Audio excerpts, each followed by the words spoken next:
কেউ নেই। এ যে কবিতা আবৃত্তি করা, এদের মতো অসহায় কেউ নেই। আর ভুল করে এই শালা ভাঙড়ি সংসার। একটা প্রেম কাহিনী লিখবো কেমন করে গো দয়াল বাড়ি, ও গো দয়াল বাড়ি কে বা করে শক্তি দিও মোরে।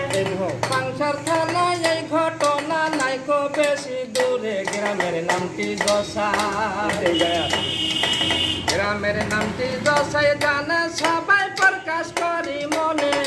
সুশান্ত বাবু নামে লোকটা, শান্ত বলে ডাকে লোকটা গণ্যমান্য। একটা প্রেম কাহিনী লিখবো কেমন করে গো দয়াল বাড়ি, ও গো দয়াল বাড়ি কে বা করে শক্তি দিও মোরে। সংসার থানায় এই ঘটনা নাই কো বেশি দূরে, গ্রামের নামটি দশাই, গ্রামের নামটি দশাই জানে সবাই প্রকাশ করি মনে। সুশান্ত বাবু নামে লোকটা, শান্ত বলে ডাকে লোকটা গণ্যমান্য।